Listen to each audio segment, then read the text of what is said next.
I'm gonna let you in on a little secret about the Republican Party, but first, check this out. Yeah, thanks a lot, Biden. Look how expensive gas is. Oh, they are definitely quiet. I just came back from the gas station, and this is the gas prices here in Central Florida. And I noticed something. Where are all the stickers? There used to be stickers here. I don't see any stickers anymore. Where are the Biden stickers? So this TikTok by Dolly Lillian 2 points out how Republicans seem to be awfully silent about gas prices right now. But why is this? Well, the truth of the matter is, we all know that Republicans are deeply unpopular across the country. And we also know that for whatever magical reason, they seem to dominate the discourse leading up to any election. Now, how can that be? And really, there's two big reasons for this. The biggest coalition among Republicans are business owners. Now, you gotta understand something about business owners.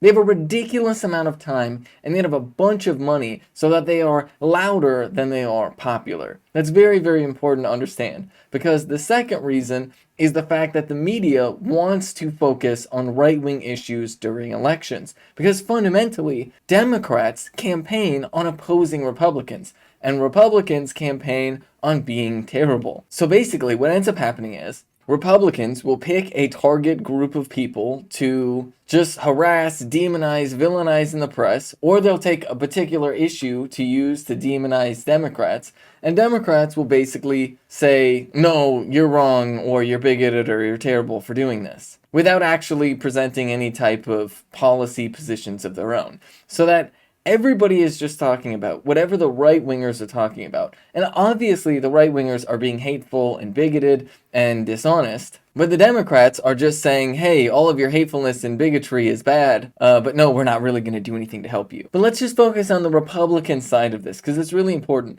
The fact that they're business owners means something really important. They're going to have a ridiculous amount of time to make a ridiculous amount of noise. They also, generally, are going to be people in the community that police will overlook with things like petty vandalism, like putting stickers on random gas stations and stuff like that. They're also the people that have so much free time that they're going to be on Twitter and other social media websites making a stink all the time about how terrible they think some sort of group of people is. But in no sense are they a majority. Fundamentally, they're just the people that are loud. They're the people who have enough time off to storm school board meetings, but they're not actually like the majority of working class folks. And that's really the secret of the Republican Party. The secret of the Republican Party is that they know they can get away with whatever hijinks they feel like, because the big businesses that are the mainstream media are pretty much in agreement that whenever election comes around, they're going to laser focus on whatever the conservatives are going to laser focus on. Because fundamentally, the Democratic Party isn't really going to put up any type of progressive agenda.